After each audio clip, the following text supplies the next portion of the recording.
but do it for my sake. Just need the closure to spare me some heartache.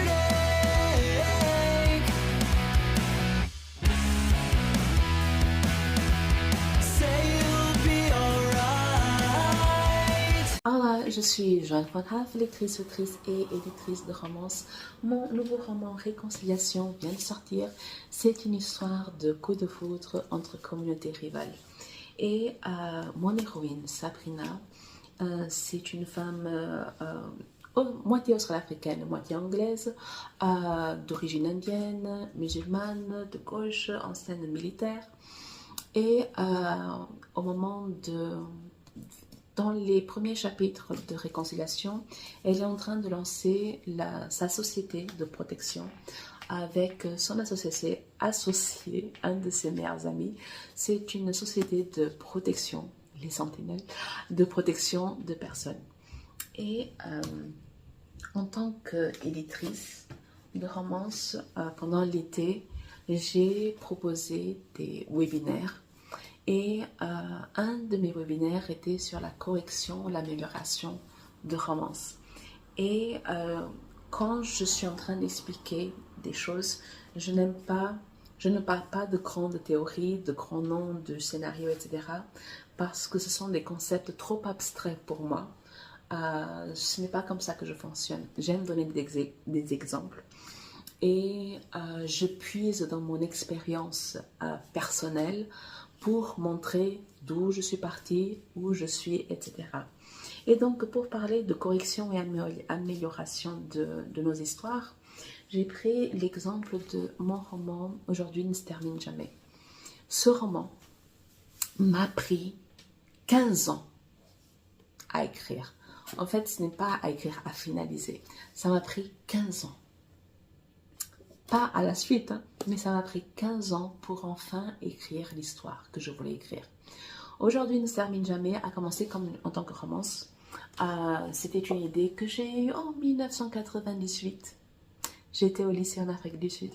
Oui, c'était même avant l'année 2000. Je suis vintage. Donc c'était une histoire que j'ai commencé à écrire quand j'étais au lycée. Donc j'ai commencé à écrire, que j'ai écrit entièrement au lycée dans des cahiers A5, dans des cahiers brouillons A5 petits carreaux, pendant que j'étais au lycée. Et au départ, c'était l'histoire de Mike. Et Mike, qui était garde du corps, elle devait s'occuper de la protection d'une jeune victime, Karen, victime d'agression au moment du procès de ses agresseurs. Pour une gamine de 16 ans, je peux vous dire que je n'étais pas suffisamment mûre pour écrire cette histoire, mais je l'ai écrite. Et je l'ai écrite en calquant sur Mills and Boon, Harlequin. Donc, oui, mon héroïne garde du corps tombe amoureuse du père de sa petite protégée. Est-ce que c'était éthique? J'avais 16 ans. Hein? Et donc, j'ai écrit cette histoire. Mike, et comme je vivais en Afrique du Sud, Mike était sud-africaine. Ça fait tellement longtemps, 98. Je ne sais pas si il vivait à Cape Town, au Cap ou à Johannesburg. Moi, j'étais à Sandton, qui est la banlieue de Johannesburg, donc on va faire semblant que c'était à Sandton. Donc, Mike est d'origine juive polonaise, c'est pas la même chose, d'origine juive polonaise, sud-africaine. Donc, elle était garde du corps, voilà, etc. Voilà mon histoire, je l'ai écrite. Je l'ai laissée de côté, comme toutes les histoires que j'ai écrites à cette époque-là. Et 10 ans plus tard, en 2008, pour le NaNoWriMo, mon 3e NaNoWriMo, j'ai décidé, on va reprendre cette histoire, on va reprendre de zéro, et on va écrire quelque chose qui correspond plus à moi maintenant. 2008, 10 ans plus tard.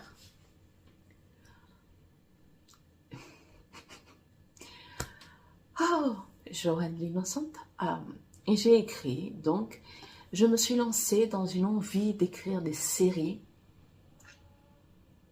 une saga familiale parce que j'ai donné tout plein de cousines à Mike. Donc, elles étaient toutes militaires ou elles étaient soit vétérane, soit militaire. Donc Mike était une vétérane de guerre. Elles étaient toutes les 6 gardes du corps. Non, elles étaient soit gardes du corps, soit militaires. Voilà. Et les gardes du corps étaient des vétéranes de guerre. Voilà. Et parce qu'elles étaient 6 cousines, il y avait tout plein de cousins aussi. Il y avait les oncles et les tantes et les tout plein de parents. Et il y avait une 50aine de personnes. C'était une saga familiale, quoi. Donc, cette histoire, au lycée, ça s'appelait Les secrets d'une Amazone. En 2008, je l'ai appelé Au-delà des océans parce que les cousines étaient partagées entre l'Afrique du Sud et les États-Unis. Of course. J'ai donc écrit un truc qui frôlait les 100 000 mots. Je crois que c'était 92 000 mots. C'était un mastodonte. Et je savais, même en l'ayant terminé, en le faisant bêta-lire, il y avait trop de monde, c'était bruyant, c'était indigeste, c'était pas possible, c'était pas... Voilà. Donc, encore une fois, j'ai écrit mon histoire, je l'ai laissée de côté et je suis passée à autre chose. 2013, je suis en Angola, mon écriture vient de faire un tournant et je me lance dans la deuxième réécriture, donc troisième version de cette histoire. Donc Mike est toujours d'origine juive polonaise, mais cette fois-ci, je l'ai rapatrié en France, parce qu'on va simplifier la tâche. J'ai tué tous les cousins et les cousines et les tantes et les oncles. C'était une hécatombe, j'ai tué 40 personnes dans cette affaire-là. Et j'ai récupéré juste une des cousines pour en faire sa sœur, la sœur de Mike, pour en faire non seulement sa sœur, mais sa sœur jumelle. D'où les deux. Donc Mike et Paul sont passés de cousine à sœur jumelle et sont passés de sud-africaine à française, mais Paul vit toujours aux États-Unis. Et comme mon écriture avait changé, avait déjà mûri, donc ça faisait déjà 15 ans que cette histoire me trottait dans la tête, ça faisait déjà 15 ans que j'écrivais régulièrement tous les jours, ça faisait déjà 15 ans que j'avais déjà écrit tout plein de romans, j'avais testé tout plein de choses, donc je me lance dans cette énième écriture en me disant que c'est cette fois-ci la bonne, et c'était la bonne. C'était la bonne. Et on a perdu encore la moitié, on a perdu moitié des mots, je pense que c'est 51 000, 52 000 mots cette affaire-là, et j'ai simplifié, mais simplifié au maximum. J'ai coupé tout plein d'arcs narratifs, donc il y a 2 histoires, il y a l'histoire de Mike, il y a l'histoire de Paul et Mike, cette chère Mike qui est passée de garde du corps à psychothérapeute. Ouais. Mais c'est une psychothérapeute d'un nouveau genre, je me suis inspirée. Vous voyez les émissions genre Grand Frère, il y a des interventions. Donc Mike est une thérapeute d'un nouveau genre. Elle est en immersion chez ses patients pour voir comment elle peut les aider, parce que elle, c'est vraiment c'est l'aide de la dernière chance, du genre après Mike, il y a plus d'espoir. En fait, elle est vraiment le dernier espoir pour pas mal de ses patientes. Et Karen, qui a donc souffert une agression et dont elle attendait le procès dans la toute première version, est devenue Karine. Et Karine, elle est traumatisée à cause d'une agression, donc ça fait plusieurs mois qu'elle ne sort plus de la maison, et donc on appelle Mike à la rescousse pour la protéger. Donc je suis passée de la garde du corps à la tête protégée, à la psychothérapeute et petite protégée. Donc cette histoire, je l'ai écrite en 2013. Donc ça fait 11 ans maintenant. Ça veut dire que je n'écris plus comme ça. Mais au moment où j'ai publié cette histoire, j'étais tellement fière. Je suis fière de la plupart de mes histoires. Je suis encore fière de cette histoire. Je suis fière de la persévérance. Ça m'a pris 15 ans pour écrire enfin l'histoire que je voulais écrire. Parce que le vrai problème dans tout ça, c'était que je n'étais pas mûre. En fait, c'est que moi, je n'étais pas mûre pour l'histoire que je voulais raconter et ma plume n'était pas mûre pour l'histoire que je voulais raconter. Donc, il a fallu que je m'entraîne, il a fallu que je vive pour enfin écrire l'histoire que je ne savais pas que je voulais raconter. Donc, aujourd'hui, Ne se termine jamais est passé d'une romance à du roman féminin. Très facilement, je pourrais transformer ça en romance. Il faudrait juste ajouter un chapitre 2. Mais c'est un roman féminin et j'aime dire que c'est un roman d'amour au pluriel, parce que ça parle d'amour entre des sœurs jumelles. Elles ne vivent pas sur le même continent. Paul est à New York, Mike est à Paris, mais ils sont extrêmement proches, extrêmement complices, extrêmement fusionnels. Je parle d'amour au sein de la famille, les parents, la grand-mère, le frère, la belle-sœur. Je parle d'amour amical parce que Mike, elle est un peu renfermée sur elle-même parce que les cordonniers sont toujours ceux qui sont plus mal chaussés. Elle est refermée sur elle-même, même si elle essaye de faire ouvrir les yeux à ses patientes, mais elle est très bien entourée par sa famille, entourée par ses amis. Et bien sûr, je parle d'amour romantique, de la quête de l'amour. Mike est veuve, mais Paul, elle est tombée amoureuse de la mauvaise personne. Et donc, les différentes évolutions, c'est ce côté-là de l'amour romantique, en plus de l'amour fraternel, en plus de l'amour sororel, en plus de l'amour familial, en plus de l'amour amical. Donc aujourd'hui, Ne se termine jamais. C'est un roman d'amour, mais d'amour avec un S, d'amour au pluriel. Donc j'ai utilisé aujourd'hui Ne se termine jamais comme un exemple sur le fait que parfois les histoires qu'on veut raconter ne sortent pas comme on veut.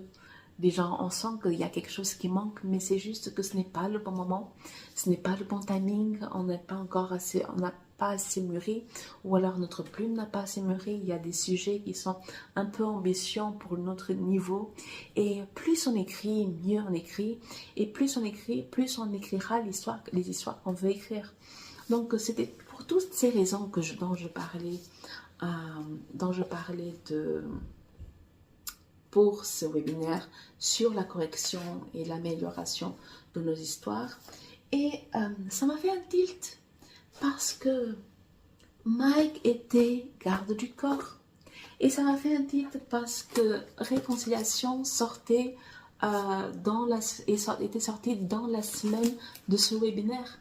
Et avant la préparation de ce cours, ça n'avait pas fait tilt que pour Réconciliation, et j'ai fait un épisode à ce sujet. Je voulais une héroïne alpha parce que dans Sentinelle du Calari, j'étais en train de me dire qu'il y avait trop de testostérone. Il n'y avait pas suffisamment de femmes, ni du côté des gardes du corps, ni du côté des love interests. Donc j'avais besoin de mettre une femme, mais une femme qui était à l'égal des autres sentinelles. Donc Sabrina est née parce que je voulais une héroïne alpha. Donc je l'ai créée spécialement pour ça, en plein milieu de l'écriture de Renaissance, qui est le premier tome de Sentinelle.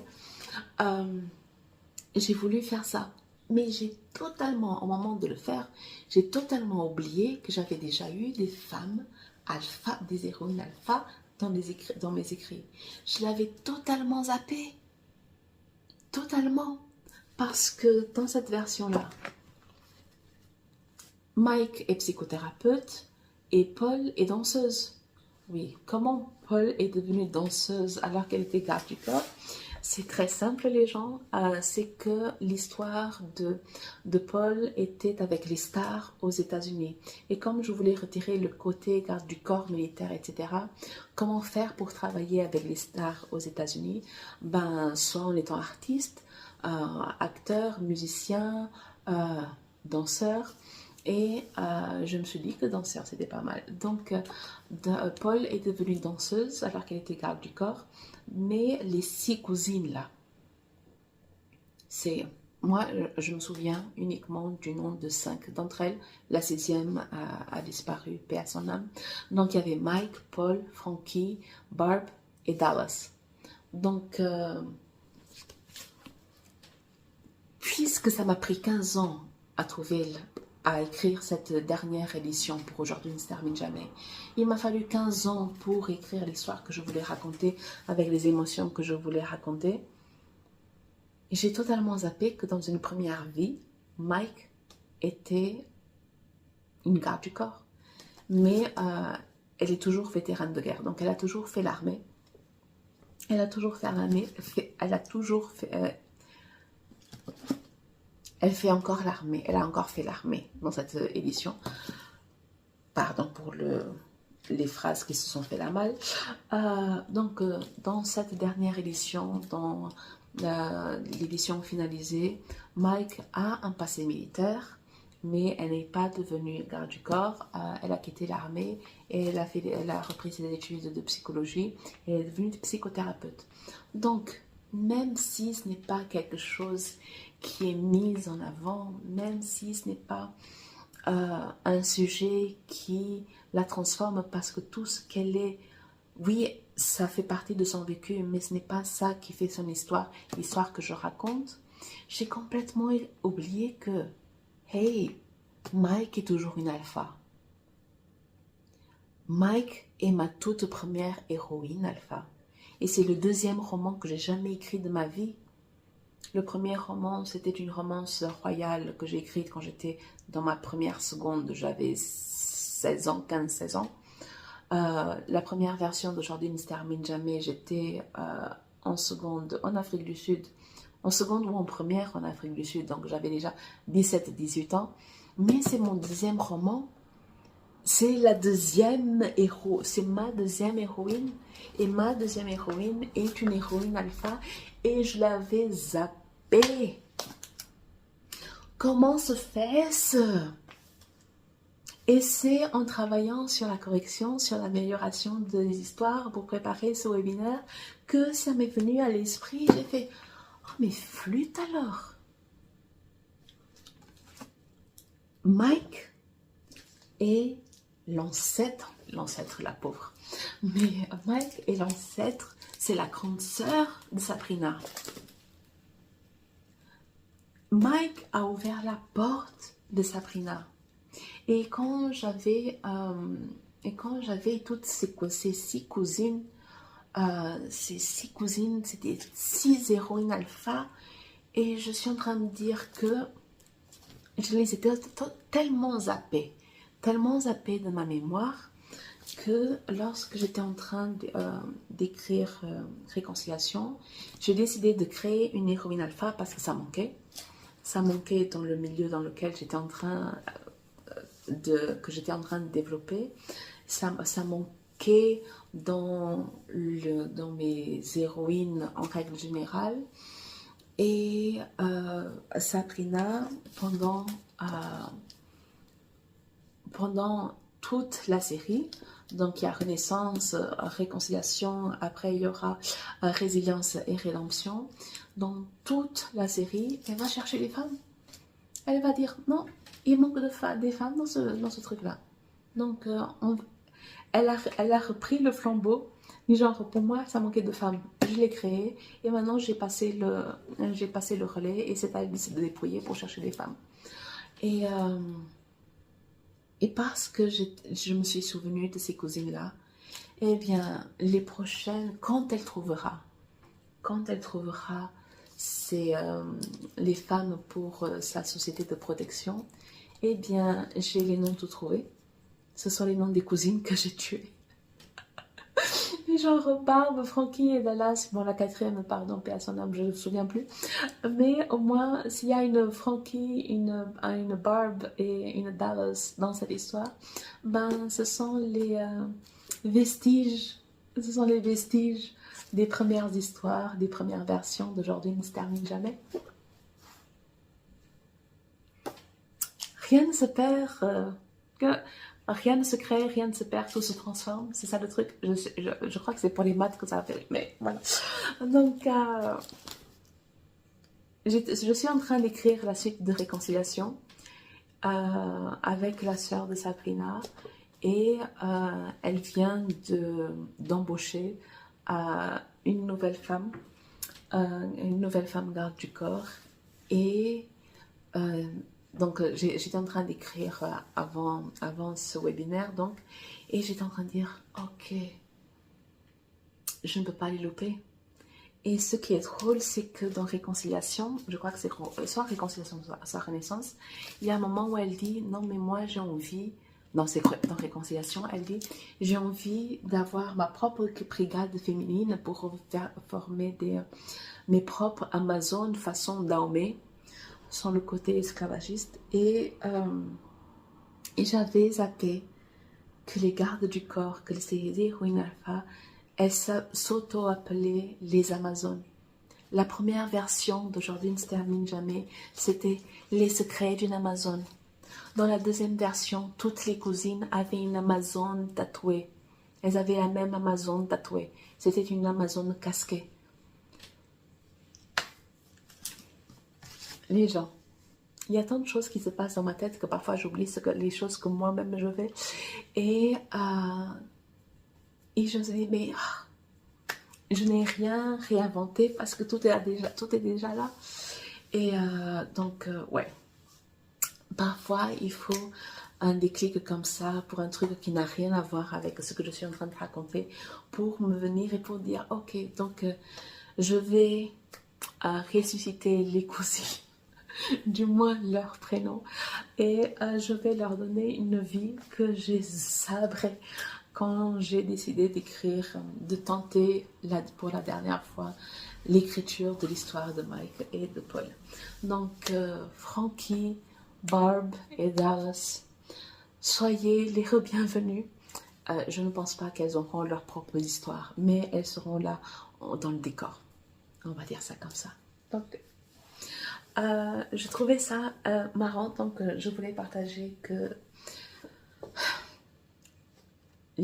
ma première héroïne alpha a fait des bébés héroïnes alpha. Voilà. C'est tout pour aujourd'hui. Donc, je suis Joanne Van Have, lectrice, autrice et éditrice de romances. Mon dernier roman, Réconciliation, est disponible en papier et numérique. Be all